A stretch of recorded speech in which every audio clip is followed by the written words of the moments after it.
भाभी को ये पता चल गया कि मैं यहाँ पर आपके घर में रुकी हुई हूँ तो बहुत बातें करेंगी। बोलने दो हिम, जिसने जो बातें करनी है उन्हें करने दो, मुझे किसी की परवाह नहीं। और अब तुम्हें भी नहीं होनी चाहिए, और अगर किसी ने बात की ना तो मैं देख लूंगा। तुम परेशान मत हो, खुद ही हैंडल कर लूंगा मैं सब कुछ।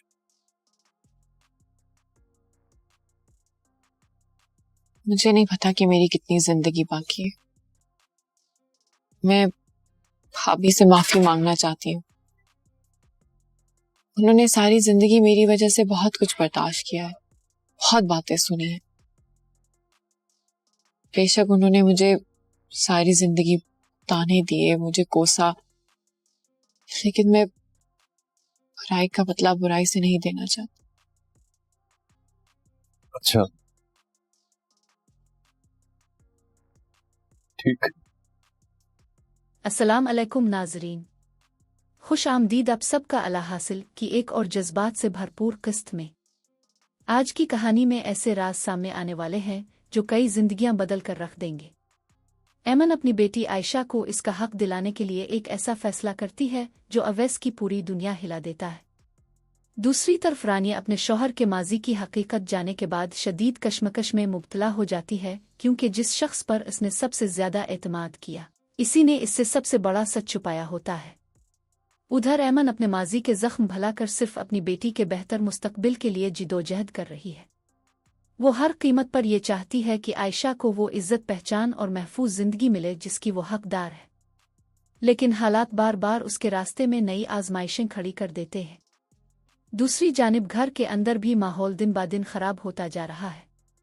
नफरत, ताने, गलतफहमियां और रिश्तों की तलखियां हर किसी की जिंदगी को मुतासिर कर रही है। ऐसे में हर किरदार को एक ऐसा फैसला करना होगा जो आने वाले वक्त का रुख बदल सकता है।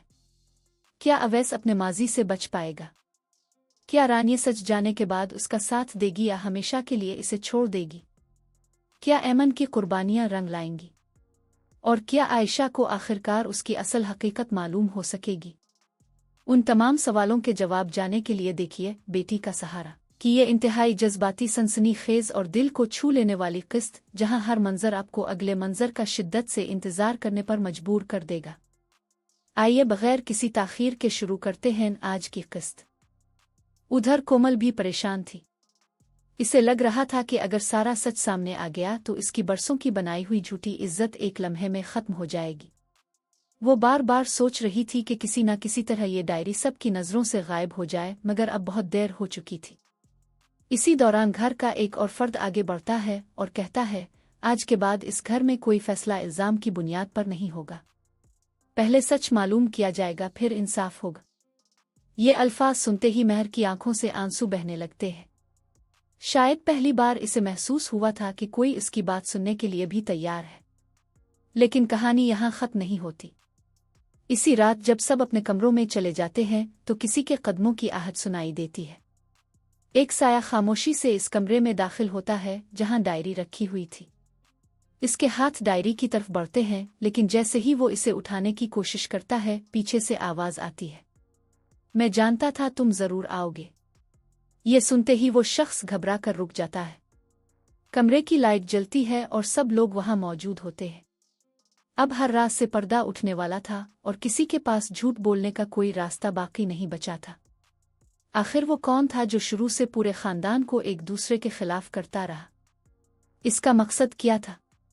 और क्या इतने सालों बाद ये खानदान दोबारा एक हो सकेगा? ये सब जानने के लिए कहानी के अगले हिस्से का इंतजार कीजिए, क्योंकि आगे ऐसे हैरान कुन इंकिशाफात होने वाले हैं जो हर किरदार की जिंदगी बदल कर रख देंगे।